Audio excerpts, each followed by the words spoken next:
What's up, guys? G5 Cosmos here. Obviously, we just got the crazy, well, maybe not that crazy, but the news that Min Min's going to be the next DLC fighter. I was actually pretty excited about the choice. I mean, I don't think too many of us were super excited that it's like an ARMS character in general, but I think Min Min was one of the best choices they could have gone with, so it's pretty cool. So I wasn't actually planning on making this. I was planning on just doing like a gameplay demo when the character actually drops, which obviously I'm going to do still. But I figured I actually go over the trailer because I've seen it so many times. I did a video for it for Pro Guides because I work for them also, and I just watched a lot of other people reviewing it. So I want to take you guys through the trailer and just show you basically every bit of like reasonable information we can gather from what we see in the trailer, because we can actually tell like a pretty good amount of things about the character.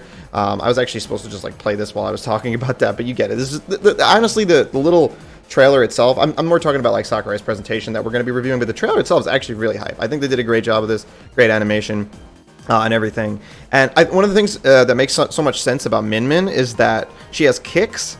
And one of the things I was confused about is like, how are they going to put an ARMS character in? Because if you played ARMS, I tried playing that game competitively. It didn't work out too well, but you played ARMS. That game, it's just punches for the most part, right? I mean, the characters have some abilities and whatnot, but I forgot that Min Min has her kicks that she does, so that actually kind of really helps her out. So the first couple segments here. Sakurai shows, sorry Sakurai, I'm covering you up with my camera, it's inevitable, but he shows that the jab, tilt, and smash attack are basically the same thing. So like the held jab, because as we find out, to do this like long extendy arm punch, you hold down the button, the A button or the B button, and that functions as your jab, sort of like Mega Man. And forward tilt is also the same thing as jab from what we can tell here. This is kind of like Mega Man as well, and it's kind of like what I theorized it could be used for a Hollow Knight moveset, is having like jab and forward tilt kind of double as the same move, as well as the aerials. Actually, it's very similar to what I said for my Hollow Knight predictions. So Hollow Knight could definitely, I mean, we're not talking about Hollow Knight, we're talking about Min Min anyway. Also, if I call Min Min Byleth at some point, sorry, because for some reason I just always think of like calling the last DLC character. But anyway, yes, and then the forward smash is it's an extended, stronger, and slower version of the same kind of punch attack. So this character has kind of the same move for a lot of things in the sense of these punches. But what's really interesting about this, obviously, it has insane range. If we can, I'll get you a good pause shot right here to try and show you what it looks like at like max distance. That's just the tilt, I believe. But you can move and jump while you're swinging. So it seems on the ground that you can only move in terms of like walking. It doesn't seem like you can actually like dash, right? But that's still pretty crazy, because the inherent weakness of a move like this is that you're throwing out this really long range thing that has a lot of whiff lag, because if you don't hit something with it, it goes all the way to the max distance. So it's going to be active for a really long time, and then your opponent has all that time to get near you. But you can move during it and you can jump. I think jumping is the craziest part, because just walking back and forth doesn't give you that much mobility, but jumping puts you in a completely different spot. And you can obviously drift while you're jumping too. So that's going to mean that this character's like inherent weakness is, I guess, being sort of like whiff punish. Like you jump over the move and then you hit her, but she can actually just keep moving and keep dodging you strategically while she's swinging. Something that makes this even crazier is, I'm pretty sure the next thing that they show in the trailer is that you can use both arms. You can angle them too, which is kind of expected, but also helps you just kind of like for zoning people out. But you can cover options so crazy well, because you can use the B button to use the other arm. So basically this means let's say you just want, and it's actually very similar to how ARMS actually plays. I really give them credit for, like, Sakurai always is very faithful to the original games. Like, even if we don't like a character in Smash or whatever, they do such a good job of making them like the original game. But yeah, so you throw out your left arm punch, or I think you could throw out either one in either order, but you throw out one punch. Let's wait for him to do it. And then during this time, you have a lot of control of your mobility. Normally, you do a ground move, you're stuck on the ground, right? You can jump, you can walk backwards, and then you have time to see what is your opponent's escape option. So, okay, if they shield, then maybe you could just stay there, or you might still want to throw out the other one. But then you see them jump. You have a lot of options here. While you're still in this whiff, while this arm is still out there, you can then jump and throw out your other arm. It's almost like a puppet character in a way, because you have this dual control of two things going on. So you can really cover options with that, and you can jump and you can angle it. It does seem kind of like, Belmont, Byleth nature. It's pretty precise in terms of the verticality. You can't really hit up and down too easily with these moves, but the fact that you can angle them and then you have two of them gives you so much more verticality. Because imagine like a Belmont forward air or a Belmont back air, you know, you can angle it. It has maybe twice the range looking at something like this. I think that's the smash attack. Not sure actually. And then imagine that you have another Byleth forward air that you can throw out like at another angle at the same time. Or at least like during it. I'm not sure if you can actually throw them out simultaneously, but it's like you can throw the one out, and then while the other one is still out, you can throw out the second one, which is quite crazy, I think, as you'll see. And then you have the I keep calling it chakram. The Ram here, this ring-like arm option that you have, has this big looping hitbox, which is pretty wild as well, and increases the verticality of it, which again is part of the weakness. So really capable at zoning from what we can see. It's going to be really annoying to fight this character, guys. But to play as, it seems really interesting how you can cover options. The thing where she goes to either side is also kind of wild. But I don't see that covering 2 minutes. Like, it's going to be more maybe in doubles that you could use that. Or I see it being good for ledge trapping. Like, you're covering a ledge and then you, like, charge a smash. I'm not sure if you can do another arm while you're charging one, but you can like throw out an arm to cover like neutral get up / jump, and then like have another one going out for roll. Probably pretty risky though, because if somebody like gets around that, you're going to be in a ton of lag. Then again, you could probably jump even during that. So the way that this character can kind of like circumvent the weaknesses of the whiff lag, I think is really interesting and probably very frustrating to deal with, but also potentially very skillful for the character playing it. I mean, you will have your online min-mins just wacky waving inflatable arm flailing tube man, but I think you'll have a lot of skilled players really covering options very strategically with this character, which will be at least fun to watch. Okay, and then you have the dragon, which has even more range. Like, this character can literally hit you from the other side of the stage. I think it's almost like it's almost makes more sense to consider the arms projectiles, because you know, you think about, you throw a projectile out, the projectile can still be moving forward, and you can move, and you can potentially do something else. They're gonna go really far. If you think about it, just like regular disjointed hitboxes, it almost seems too good to be true. But they're more like projectiles. It's kind of like how they are. But you know, there's definitely a lot of weaknesses to it. But yeah, that's definitely pretty crazy. I didn't really understand this with the AB smash. I guess they're saying like it's this equivalent of just mashing forward smash over and over again. But yeah, and then we get to the next part. Shout out to Sakurai, dude. 2 controllers by the time you content creators, you guys know, you guys probably know this life. I've had to do this so many times making videos. Just have 2 controllers and then like have one of them shield, and then the other one has to like hit the shield, and then I spot dodge, and it. 2 controller life is definitely difficult, but Sakurai, he'd probably been doing it for longer than some of you guys been alive. Yeah, so here we have proof that the I would say proof at least that the arms are disjointed, because you see this, like Marth just he ain't hitting it. I don't think you can hit the arms at all. If you actually do swing a hitbox into them, it might like knock them back or something, like it does in arms. They didn't really show that, right? But the arms themselves cannot get hit from what we can see here, because the counter is activating. Marth swings his sword, clearly hits the dragon arm, and Min does not take any damage from that, doesn't get hit by it. So this I'm not really so sure about. I didn't take the time to like super study the cooldown frame data and everything.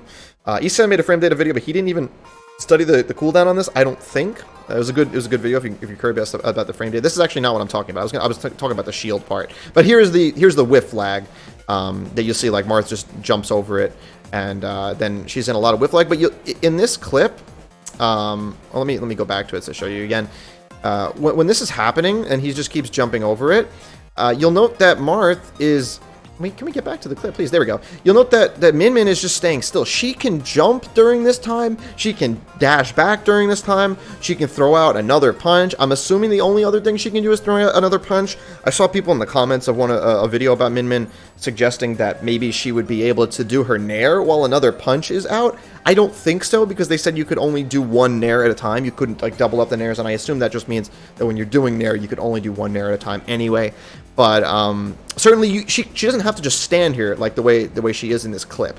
So that definitely means that, again, it's not as punishable as that. And good players are never going to just throw this out when someone's right in front of them. You know, I mean, sometimes you won't be able to react if it's like a Fox or like a really fast character, which will probably give her a lot of trouble.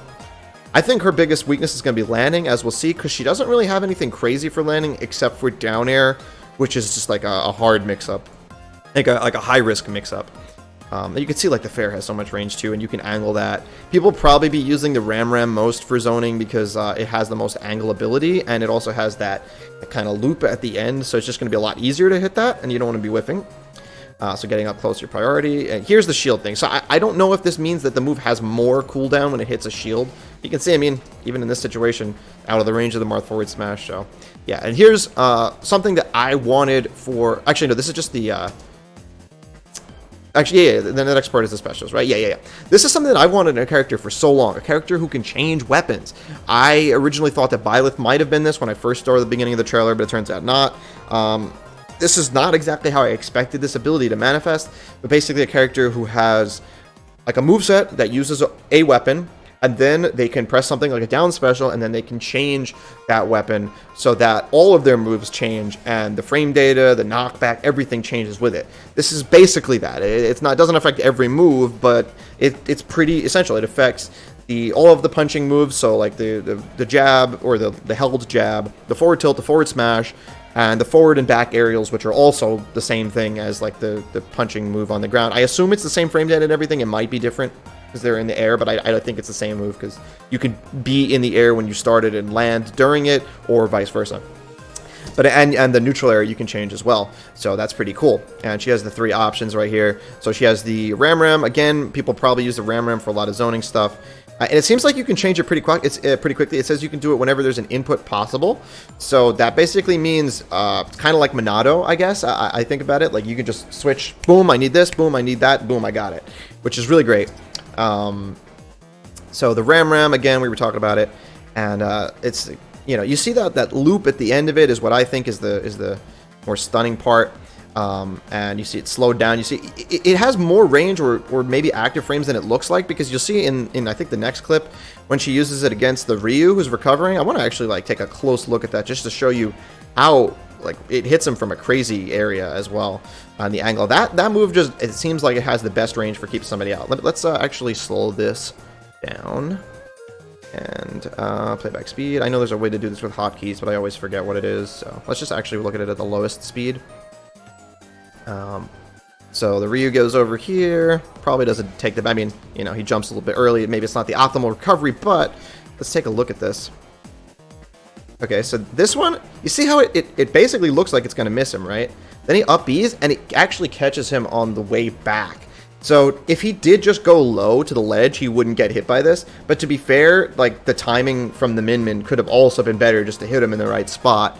And then look at the angle it sends him at. You might say, oh, he didn't DI, but DI is not really going to make much of a difference on an angle like that. It's kind of like Ganon forward tilt.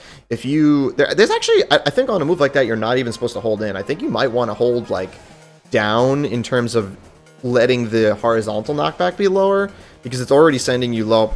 It's a topic for another video, but you can't really affect this angle without increasing your knockback. If you hold up to try and get a more favorable angle, then you'll also most likely LSI, and then you'll have more horizontal knockback, so it might not even be worth it unless your character just recovers in a really specific way. But yeah, that's definitely going to be great for 2 frames, especially since it's active for a long time, has that other thing. The Megawatt too is it's not as angleable, and it doesn't have that loop, but it's a big hitbox, so that might also be good for 2 framing. It's pretty slow, but we don't know how active it is. That seems like a pretty good thing to wall people out with. Like, you just put it out there, and it's going to be hard to avoid just because it's a bigger you know, hit in general. Again, can't be sure, but we'll see. And the fully charged smash, they show it killing at 46. I wasn't impressed by this at all. You know, like every character's fully charged forward smash kills at that percent, unless they have a really bad forward smash, right? Like, I don't think that's particularly crazy, but you know, it's definitely stronger than the other arms. We'll have to see. Like, and you just do like the jab with that and kill somebody at like 120, then that would be pretty good. Does back air kill at 100 at ledge like Byleth's? Well, Byleth's probably kills at like 80 at ledge, but is it that strong? You know, we don't know these things. That's the kind of stuff that we definitely want to know a little bit more. Now we have the dragon concept, where you can shoot the laser out. I'm not super sure what this will be great for, besides for just having more range. It's a little bit slower than the Ram. Also, in terms of range, the Ram has that verticality to it. So yeah, I keep saying that word, verticality. I don't know if it's going to be any more useful to this, but, you know, you're always going to have one dragon, so the fact that you can shoot out the laser beam at any time if you're maybe shortly out of reach, or you just want to leave the hitbox active for longer, I think that's more of the appeal of this, because if you throw it out and then like it misses, but your opponent is still like in range of it, then you can say either, okay, I'm just going to let go and have it pull back, or you can hold it down and then I want this out here longer because this person's still in this area, I want to shoot at this laser. So it actually gives you a timing mix-up and like an ability to adjust the timing of the move in addition to the range, which I think is pretty cool. Probably pretty useful as well. And I think we talk about the throw here. And of course you can angle it, and that's literally the whole stage covered. If you're in the middle of the stage, you literally cover everything. I guess not every spot in the air, right? But you cover every horizontal distance, which is, again, crazy. Like, this character will be able to... She's going to be running away a lot, but as we'll see, you don't actually have to run away. It seems like she has capable up-close options. Maybe not great up-close options. This grab, according to eSam's frame data conclusions, and some of mine as well, very slow, as you'd expect, but it does appear to have more range than Samus's tether grab, which I believe is the longest tether grab range in the game. We don't really know anything about the throws. That doesn't look like you can combo out of it. I don't think you can combo out of any of her throws, but you never know, because she has that up B that gets her, launches her up pretty quickly, or actually it's not that quick, but hard to say for sure. And then after you do a throw, but this is the thing, even if she doesn't get like a combo off the throw, just by getting a throw, obviously you get stage control, but you also get the powered up dragon. We don't know too much about this. All it really tells us is that it's stronger, and you can also do a stronger laser, which appears like it might have more range, but I'm not sure. We don't know how much stronger is it. Is it stronger than the megawatt? Is it, you know, going to be a great kill option? How long does it last? How do you lose it? We don't know that. That's going to be crucial to understanding that, but at the very least, you get something else from getting the grab by going for that. So grab, you know, you also put your opponent off stage, and edge guarding is going to be very interesting for this character. A lot of people talk about how like megawatt nair or just nair in general might be a good edge guarding option, and it may, but you can edge guard a lot of areas from the stage. It's you know, you think of it like Nikita or PK Thunder, because you can throw off your arm and sort of angle it in a certain spot, and you don't actually have to go off stage, which is always valuable, because being able to edge guard you know, without going off stage just puts you at less risk. And yeah, I mean, that's straightforward benefits right there. The nair seems pretty okay. The fastest nair from what we can tell is frame 8, being the Ram, which is kind of slow. It's not like a great out of shield option or a great landing option, but it's still a, you know, a move that covers her, and it seems to have pretty big disjointed range. So again, an up-close option. She could retreat with it out of shield. She could land with it in close quarters. You know, CQC options are what we're really looking for, because I don't think anybody's doubting this character's ability to, you know, fight from a distance, right? That's obviously what she excels at. And then we see you can change the... It's crazy. You can do... At any given time, you have the option of 2 different nairs, because your left arm is permanently the dragon. And if you're looking at this and saying, that's not my left arm, the camera is mirrored. Sorry about that. Your right arm is the one you can swap between the 3 of them. So you could have 2 dragons, so then it would be the same. But if you have either the Ram or the Megawatt on your right arm, then that means you have the option at any time to, you know, if you do the A button there, then you have the dragon. If you do the B button there, then you have whatever's on your right arm. So if you're, you know, trying to cover a situation between maybe I need the fast one or maybe I want the slower, stronger one here, you can do them. You don't even have to swap. But the swap seems quick enough to where that might not even matter. You could just swap really quickly, probably, from what it seems like. But that's great, being able to cover more things like that. More potential situations where you might need one of them. So we'll have to just see the specific situations. Here we get the kicks. So this is really what's pretty neat. The jab, this is the quick jab, is either frame 5 or 6. It's hard to tell because of the amount of time that you have to like have it pressed down and then before you release, so that the game knows that you're just doing a quick press and that you're not holding it. But it's definitely not super slow. It's definitely much faster than the, you know, the big springy arm punch. So this is, again, something she'll have in close quarters. If she needs to mash in close quarters, this fast jab will be much better than any of the springy arm moves. Then we have the up tilt, which apparently is frame 5? Frame 5, and it might have 2 hits or just a long active hitbox, because when we see it hit Samus in a later clip, it seems like it misses and then it still hits. Either way, frame 5, really, really fast, and this is an up tilt. This move will probably hit in front of her. It'll definitely hit above her, which...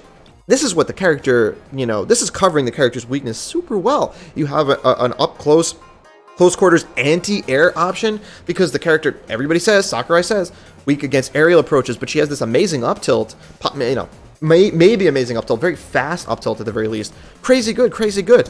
Then the up smash too. The up smash, I think it was actually frame 8 or frame 9, or I think frame 9. It's actually not that slow either, and it reflects. I don't think the reflect is that crazy. It's like you think about, you know, Ness and Lucas forward smash, that reflects, right?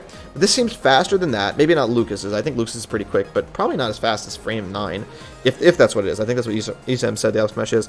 And something a good friend of mine, Ralphie, told me about this, or not really told me, but like I didn't think of this, is that you can use it at a shield. So that's actually kind of, does anybody have that? Like, I mean, I guess you could jump shine at a shield, right? With like Fox, Wolf, stuff like that. But you can, without going through jump squat, up smash out of shield and then reflect something.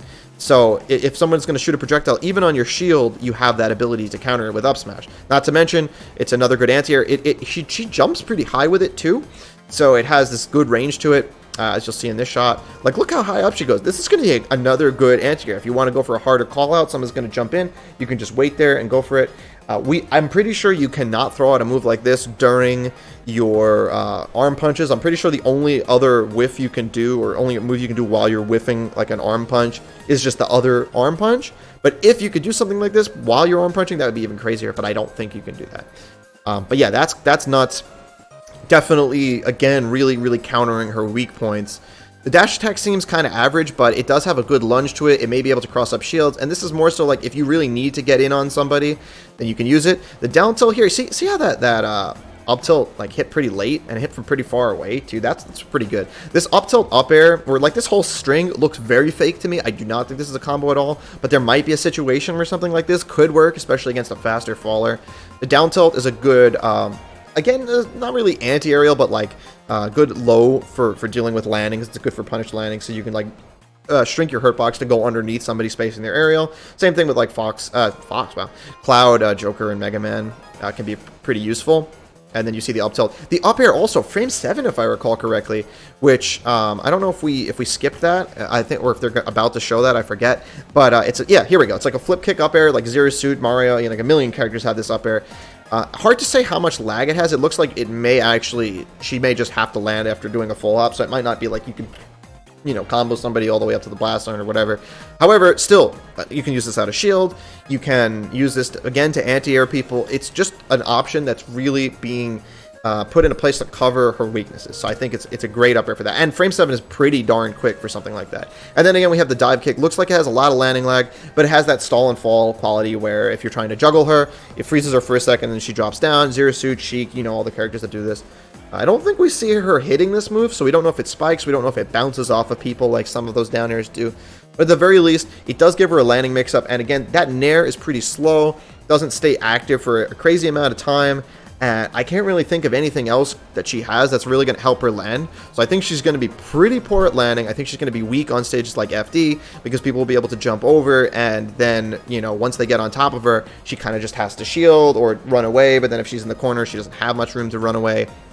Whereas on stage like Battlefield, while yes, people could stay on the platforms to avoid her arms, she's going to have that platform above her. It's the same thing for like any platform stage for the most part. She can have that umbrella platform so that she can throw out her moves. And then if you want to get her from above, you either have to do like a precise timed hold down and then fall through the platform, which is really predictable. Or like land on the platform and drop through. Again, really predictable. If you're above the platform, she obviously is going to expect you to drop down and then throw an aerial. So you have a good way to circumvent, you know, that kind of strategy. And also the platforms give her more places to land. All right, and then we have this. Very strange that they made this up B like on the ground. I don't know if we have anything quite like this, whereas an up B on the ground that's only for escaping things, but it's a different up B in the air. It at first reminded me of Game & Watch's up B because they say that it has invincibility, but I'm not sure. Isam said the invincibility is on frame 10. We don't know this for a fact because we don't see Link ever like hitting her, like he timed it wrong when she does this. You can see if you hold it down, it goes very high. The only real advantage of that would be to try and hit somebody. If you hold it down and you go really high and then you like up air them or something, which could be pretty interesting. Because again, this is not what you're going to use when you're in the air. When you're in the air, you have a tether up B. So this is solely to be used on the ground to escape dangerous situations, which I think is pretty useful because of those invincibility frames. It may not be fast enough to be like a great out of shield option, but you could still use it out of shield, or just like, you know, in a situation where somebody is getting close to you, they're getting on top of you, you want to get out of there. This seems like a little bit of an annoying option where you could just kind of escape the situation. Plus, you can angle it, so you can kind of like, it seems like her drift out of it is pretty good. So you can kind of like drift to the other side of the stage, and since you don't go into free fall, you can drift out of it. You can throw like a downward angled ram punch during it, or whatever you want, or down air out of it. You have a lot of mix-up potential there, although again, it does put you in the air, which is where you don't seem to want to be as Min Min. But yeah, the invincibility is pretty interesting. At the very least, like if somebody hits your block with something, and then you know that they're probably not going to mash something else really quick afterward, or they're going to mash something but it's not that quick, then you could like use it out of shield, and it's not going to punish anything because it doesn't have a hitbox, but you can still use it just to get out of the situation, which is what this character seems designed to do. It's a zoner. It's a character who wants to stay at a great distance and kind of just control the space really well. And I don't really blame them. It's like, oh, they made another zoner. Like, why do they keep doing this? Nintendo chooses the character. They chose the character to promote the game ARMS, almost definitely. And how are you going to make a character from a game where the whole point of the game is fighting people with max range moves that isn't a zoner? Like, they have to be. They have to be. So here we see the tether recovery. Again, makes perfect sense for this character, but geez, they really love putting these tether recoveries on DLC characters, Joker, Byleth, you know, now we got this. Tether recovery is typically pretty good. They do lose out to like long active hitboxes, but people who know how to use them well can usually find ways to... It gives you a lot of mix-ups for the recovery, so I'd say it's a good recovery overall. We don't really know what happens if the tether itself hits the opponent, like assuming the ledge is nowhere nearby, sort of like... for example, I think it's going to be more like Joker's, because Sakurai states that I don't really see a time where you could hit somebody with this attack or something like that. Kind of like how Joker's up B, you usually want to use it from the ground where it will snatch onto somebody, but in the air it just kind of hits them. But, you know, Leo finds ways to kill people with that, or, you know, not just Leo, but best example. I don't think it's going to be broken like Byleth's, where it has a huge reward for hitting somebody with the aerial or grounded version. But there. And then after this, it just shows the final smash, which is a really cool animation. Brings in all the homies from ARMS. And the stage, we don't know what it's like without hazards, but the thing is, it has that like ceiling area, and it has those springs. And I would assume that some of that is going to stay in the hazards off version.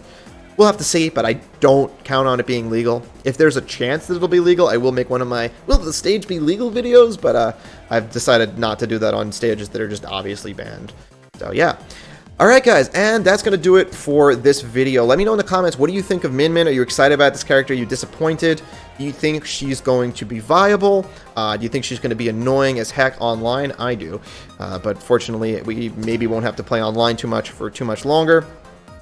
And let me know, like I said in the comments. Also, please do subscribe if you want to support. I don't upload too much lately because I've been busy with a lot of other projects, but I am always considering more content for this channel, trying to avoid just like clickbaity stuff and sticking to stuff that you guys want to actually see, which is a little tough because I've done most of the big video ideas that I wanted to do, but always going to have updates like this for new characters and stuff like that. So yeah, please do subscribe and turn on those notifications if you want to check them out, and I wish you guys a good one. I've been G5 Cosmos. Bye bye.